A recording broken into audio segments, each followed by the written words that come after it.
హైదరాబాద్ సరూర్ నగర్ పరిధిలోని Kothapet Shri Chaitanya school branch లో పెను ప్రమాదం తప్పింది.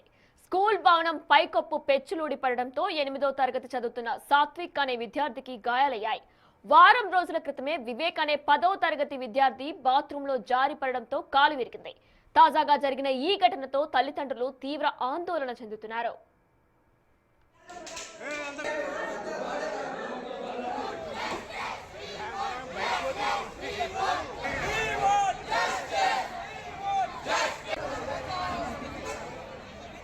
లక్షల రూపాయల ఫీజులు వసూలు చేస్తూ శిథిలావస్థకు చేరిన భవనాల్లో పాఠశాల నిర్వహించడంపై విద్యార్థి సంఘాలు స్కూల్ ముందు భారీ ఆందోళన చేపట్టాయి. యాజమాన్యం నిర్లక్ష్యంపై నిరసన వ్యక్తం చేస్తూ న్యాయం చేయాలని డిమాండ్ చేశారు. సమాచారం అందుకున్న సరూర్ నగర్ ఎంబీఓ బాసునాయక్ స్కూల్ సందర్శించారు.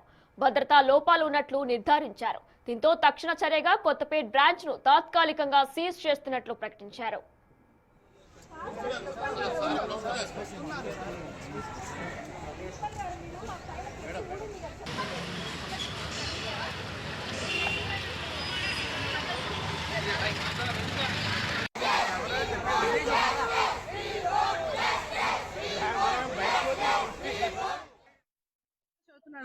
మా అబ్బాయి లాస్ట్ టైం ఒక 2 months క్రితం పడ్డది, అది స్లాబ్ తన కాళ్ళ మీద పడ్డది. కాకపోతే వీళ్ళు ఏంటంటే సిల్లిగా తీసుకుని వదిలేస్తున్నారు. అవి ఫీజులు కట్టేటప్పుడు మాత్రం ఇంత కూడా తగ్గించారండి. మేము అసలు ఏమి తగ్గించారు, ఏమి ఇది ఉండదు.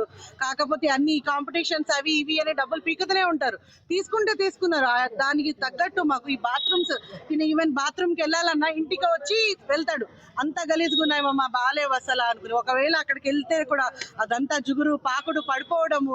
ఏంటంటే పేరెంట్స్ కూడా సెక్యూరిటీ ఉండాలి కదా. మేము ఇంత పే చేస్తున్నప్పుడు మేము యాక్సెప్ట్ చేసేది అంటే మా పిల్లలు మంచిగా ఉండాలి, చదువుకోవాలని. పంపించాలంటే భయం వేస్తుంది ఎప్పుడు పడిపోతుందా అని. మిడిల్లో మానిపించేద్దామంటే మానిపించలేకపోతున్నాం, ఎందుకంటే మిడ్ ఆఫ్ ద ఇయర్ ఎవరు జాయిన్ చేసుకోరు కాబట్టి. మరి ఇక్కడ శ్రీ చైతన్య టెక్నో గడ్డి అన్నారంలో మరి బిల్డింగ్ యొక్క పై పెచ్చులు, తర్వాత సైడ్ వాల్స్ అన్ని క్రాక్ రావడము, పెచ్చులూడి పిల్లల మీద పడడము ఇది జరిగింది. కాబట్టి పేరెంట్స్, తర్వాత ఇక్కడ ఉన్నటువంటి నాయకులు, స్థానిక నాయకులు, కార్పొరేటర్స్, విద్యార్థి సంఘ నాయకులు అందరు ఫోన్ చేయడం జరిగింది. నేను కూడా ఇదే ఏరియాలో ఉన్నా కానీ నిన్న జరిగిన ఇష్యూ యాక్చువల్గా నాకు ఈరోజు ఇప్పుడే తెలిసింది. మరి ఎమ్మటే మరి నాకు ఫోన్ చేయడం వల్ల మా డిఓ గారు కూడా మరి ఫోన్ చేసి మరి అక్కడికి వెళ్ళమని చెప్పడం వల్ల నేను రావడం జరిగింది. వాస్తవంగా జరిగినటువంటి విషయాలంతా మరి పేరెంట్స్, ఇక్కడ ఉన్నటువంటి విద్యార్థి నాయకులు, స్థానిక నాయకులకు అందరితో నేను మాట్లాడడం జరిగింది. వాస్తవం ఏంటంటే బిల్డింగ్ పాతది, పెచ్చులు అయితే ఊడుతున్నాయి. వాస్తవంగా పిల్లల మీద కూడా నాకు ఒక విద్యార్థి నెత్తిన పడ్డట్టు చూపించడం జరిగింది. ఇది ప్రస్తుతం డిలాప్టెడ్ కండిషన్లో ఉంది కాబట్టి మా జిల్లా అధికారుల ఆదేశాలు తీసుకొని మరి దీన్ని ఈరోజు మరి దీన్ని సీల్ చేయడం అనేది జరుగుతుంది. ఇక్కడ ఉన్నటువంటి పిల్లలను వేరే స్కూళ్ళల్లో వాళ్ళ బ్రాంచ్లన్నా లేకపోతే ఎక్కడ అనేది షిఫ్ట్ చేయడం అనేది జరుగుతుంది.